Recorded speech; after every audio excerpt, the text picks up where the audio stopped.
পাকা আমের সিজনে যদি এই পিঠাটা না বানিয়ে খেয়েছেন তাহলে সত্যি বলছি মিস করতে হবে। এতটা রসালো নরম তুলতুলে হয় যে মুখে দিলে মিলিয়ে যায়। পাকা আম দিয়েও যে এতটা রসালো নরম তুলতুলে পিঠা বানানো যায়, না বানালে কিন্তু বিশ্বাসই হবে না। খেতে এতটা বেশি মজার হয়, যাকে একবার খাওয়াবেন এর স্বাদ ভুলতে পারবে না। রেসিপিটি কে কোথা থেকে দেখছেন কমেন্টে অবশ্যই জানাবেন। ভালো লাগলে লাইক কমেন্ট শেয়ার করে দেবেন। একটা মিডিয়াম সাইজের পাকা আম নিয়েছি। পাকা আমটাকে চাকু দিয়ে দুই সাইডে প্রথমে কেটে নিয়েছি, তারপর চামচ দিয়ে এভাবে আমটাকে ছাড়িয়ে নিয়েছি। আমি এখানে একটা আমই ব্যবহার করেছি, আমের পরিমাণটা কম বেশি বাড়িয়ে নিতে পারেন। এবার আমটাকে ব্লেন্ড করে নেব। মিক্সচার জারে আম দিয়ে দিচ্ছি, এর সাথে 2 চামচ চিনি দিয়ে দিচ্ছি। এবার এটাকে ব্লেন্ড করে নেব। মিক্সার জারে আমটাকে ভালো করে ব্লেন্ড করে নিয়েছি। এবার মিক্সিং বলে নামিয়ে নেব। এর ভিতরে দিয়ে দেব 1 কাপ পরিমাণে সুজি। আমি এখানে ছোট দানার সুজি নিয়েছি, বড় দানার সুজি ব্যবহার করলে মিক্সিতে গুঁড়ো করে নিতে হবে। স্বাদ মতো নুন আর 1/2 কাপ পরিমাণে দুধ দিয়ে এটাকে ভালো করে মিশিয়ে নেব। দুধটাকে জাল করে নর্মাল ঠান্ডা করে নিয়েছিলাম। এবার সুজির সাথে দুধ আর পাকা আমটাকে খুব ভালো করে মিশিয়ে নেব। আর সুজিটাকে সফট হওয়ার জন্য এখানে 5 মিনিটের মতো ঢাকা দিয়ে রেখে দেব। 5 মিনিট পর দেখাচ্ছি সুজিটা সফট হয়ে গেছে, ব্যাটারটা একটু ঘন হয়েছে।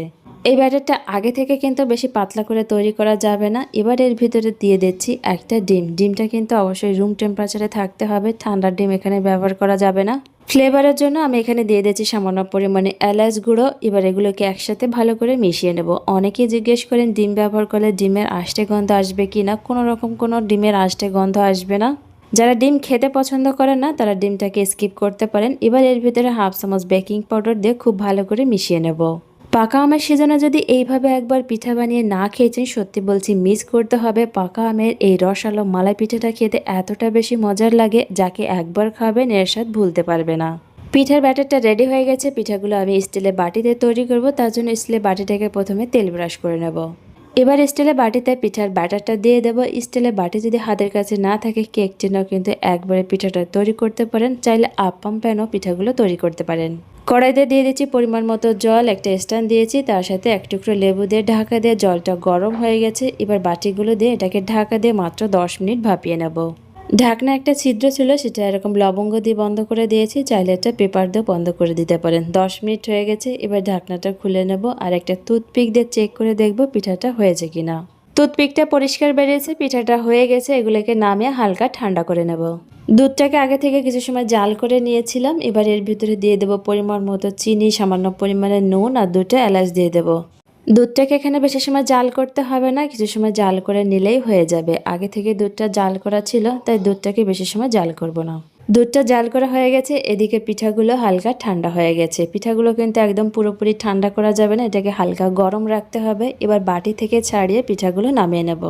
এবার একটা পাত্রে সবগুলো পিঠা নামিয়ে নিচ্ছি। এবার ওর উপর দিয়ে জাল করা মালাইটা দিয়ে দিচ্ছি। জাল করা মালাইটাও বেশি গরম থাকা অবস্থায় দেওয়া যাবে না, এটাকেও হালকা ঠান্ডা করে নিতে হবে। তারপর পিঠার উপর দিয়ে এভাবে দিয়ে দিতে হবে। এটাকে দিয়ে কিছু সময় ঢাকা দিয়ে রেখে দিয়েছিলাম। মালাইটা অনেকটাই টেনে নিয়েছে। আরও কিছুটা পরিমাণে মালাই উপর দিয়ে দিচ্ছি। এবার একটা পিঠা কেটে দেখাচ্ছি কতটা নরম তুলতুলে হয়েছে। এই পিঠাটা এতটা নরম তুলতুলে রসালো হয়, না বানালেই বিশ্বাসই হবে না। স্টিলের বাটিতে মাত্র 10 মিনিটে তৈরি করে নিলাম রসালো নরম তুলতুলে পাকা আমের মালাই পিঠা। অবশ্যই বাড়িতে একবার ট্রাই করবেন, ট্রাই করে জানাবেন কেমন হলো। রেসিপিটা ভালো লাগলে লাইক কমেন্ট শেয়ার করে দেবেন।